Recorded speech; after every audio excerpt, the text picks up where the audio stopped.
le canon pour refroidir. Voilà, pour refroidir le canon. C'est bon? Un certain temps. Hop là. Je crois qu'on a tous été à la même école.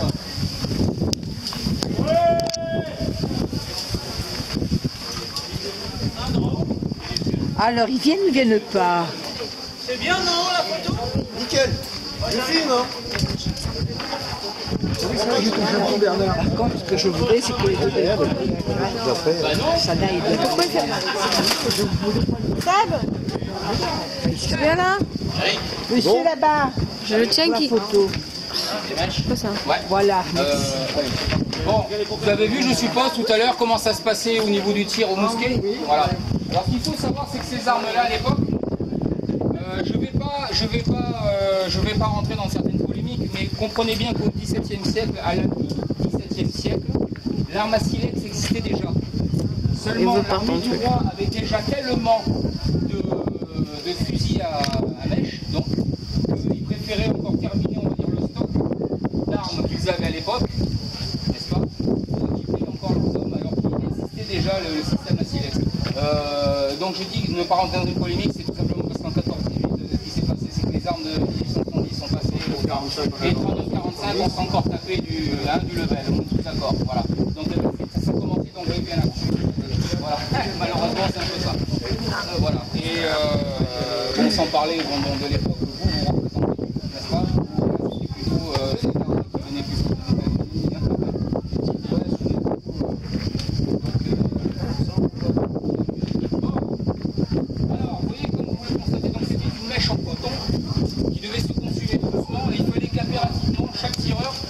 régulièrement pour qu'il y ait un peu de garde.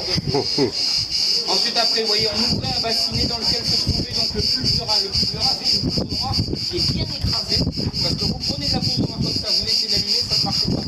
D'accord? Ça mettra longtemps à s'allumer. Il faut vraiment qu'elle soit super bien écrasée, que ce soit presque de la farine, pour qu'elle puisse vraiment s'allumer et s'enflammer au contact d'une mèche incandescente. Voilà. Bon messieurs, ouvrez le bassinet. Ensuite après, pour éviter le flash et éventuellement les projections qu'il pouvait y avoir à l'époque, en général le chapeau servait à ça. C'est-à-dire qu'on tirait et hop, on faisait comme ça. Ce qu'il faut savoir, c'est qu'une formation militaire à cette époque-là, c'était donc les mousquetaires, donc le porteur du mousquet. De là qu'il y a le terme de mousquetaire. Et la chose de vous aviez donc le garde, donc il est pas là. Voilà. Donc vous voyez que lui est équipé donc d'une cuirasse et d'un casque qu'on appelle des bonbons pour leur cavalerie. D'accord? Et eux, ces hommes-là, ils étaient devant avec des lances, des longues lances pour protéger les mousquetaires de la cavalerie. D'accord? Voilà. Donc c'était vraiment une formation en hérisson et derrière se trouvaient donc les mousquetaires. Bon, c'est bon les. C'était prêt? Attends.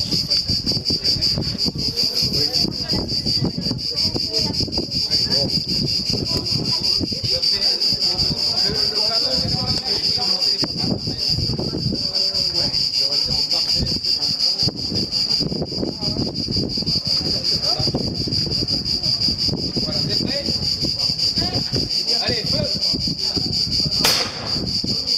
Voilà! C'est parti pour vous? Non, pas encore. Vous voyez, des fois, il est arrivé. Alors imaginez dans les Flandres, pendant la guerre des Flandres, donc imaginez bien, côté la Belgique, etc.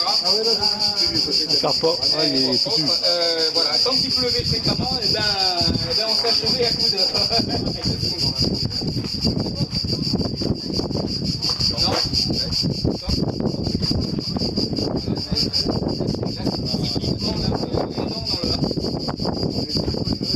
C'est de là que vient le terme non feu. On voit la plus efficace, hein. Faut vraiment que ça fasse un arme. Boule! Allez! Mitraillette automatique. Voilà, maintenant! Le canon. Maintenant, on va vous montrer. Ah, j'ai pété les tampons là. Imagine que tu avais 20 ou 30 mousquetaires. C'est pas nous. 20 ou 30 mousquetaires. Et encore là, il y a un peu plus de bruit, encore la charge de bruit. Parce que voilà,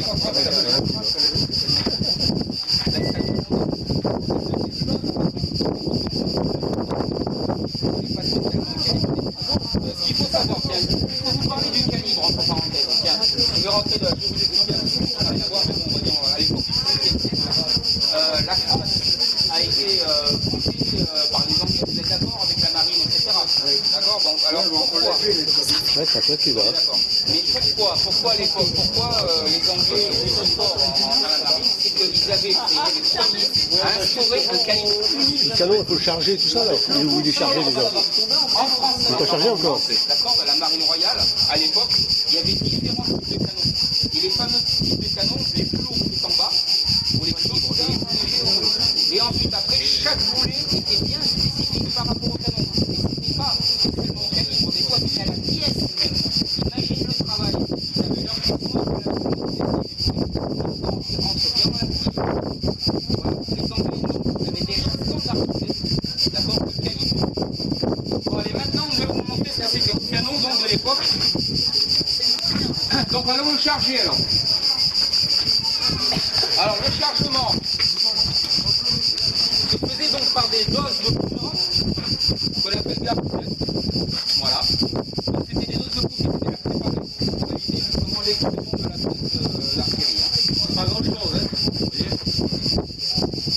En vérité, on pouvait mettre beaucoup plus. Ça, c'est vraiment pas démocratique. Voilà. Ensuite, après, avec le refouloir, on tasse bien au fond du canon la charge de poudre. Et alors, Sébastien? Ah bah c'est foutu.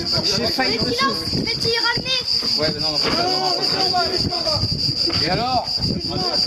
J'entre. Alors, un passage. Allez, on tasse. On tasse. On tasse. Voilà, on tasse bien.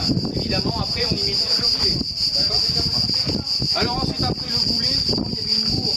D'accord? Entre le boulet et la charge. Alors la bourre dans la marine, c'est souvent un petit peu portable.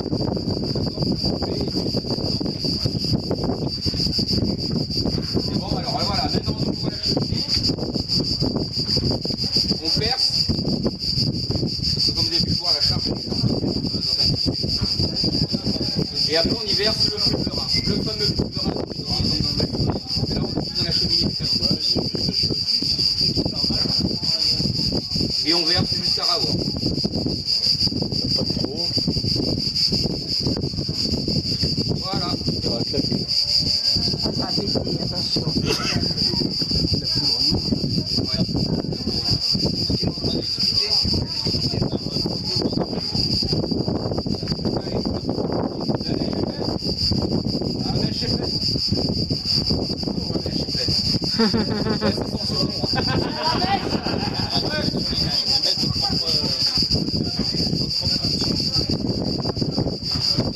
Et là vous allez voir la mise à feu aussi circonspective, hein, vous l'avez vu tout à l'heure. Alors on y va? Pareil, la mèche. Allez, prêt? Mèche. Allez, feu! Ouais. Oh. Ensuite, c'est pas fini. Après, entre chaque coup de canon, l'artilleur devait nettoyer la pièce. Donc il devait passer 3 fois, entre 3 et 4 fois dans le canon, dans le cul. Voilà. On a fait.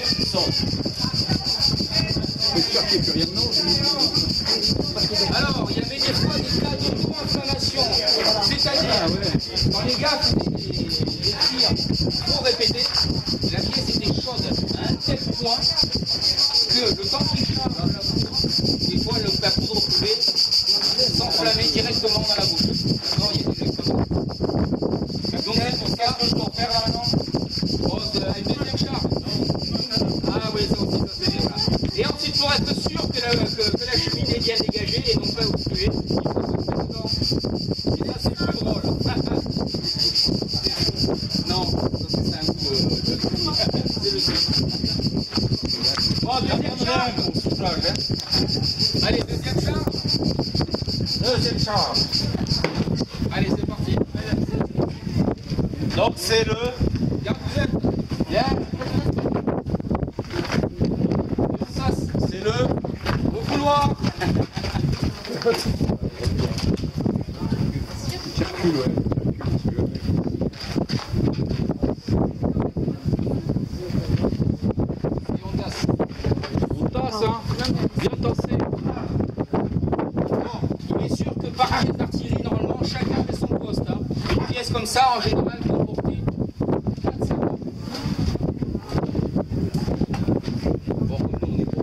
Après. C'est-à-dire qu'on... Non, je suis un esclave. Après, en Perse.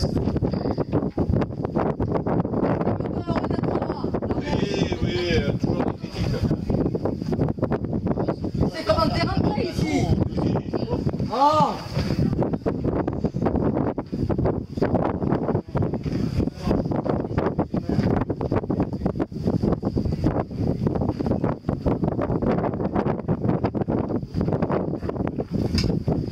Vous voulez pas le brûler ce coup-ci?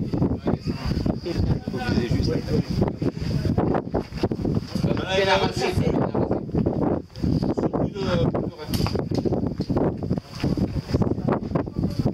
Mode rafale. Hein?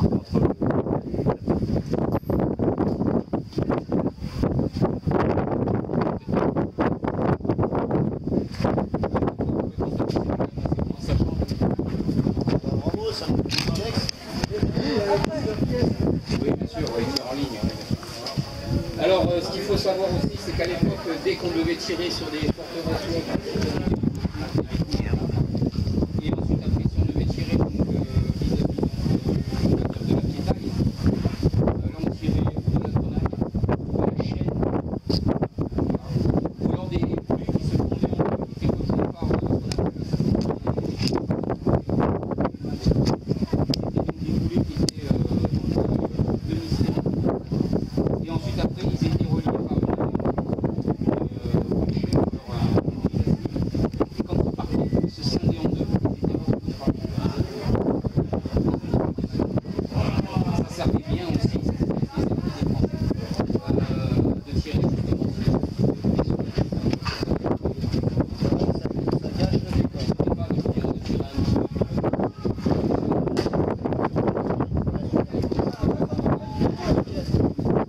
Une belle photo. Alors, une bonne vidéo. Allez, quand tu veux. Allez, c'est parti. Hop. Bravo. C'est bon, c'est parti. Allez, Au couloir.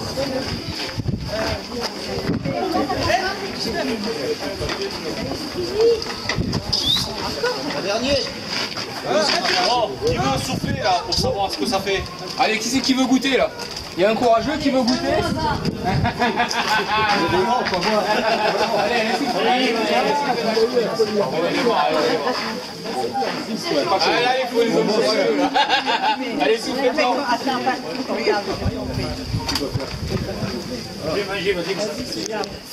Voilà, bravo.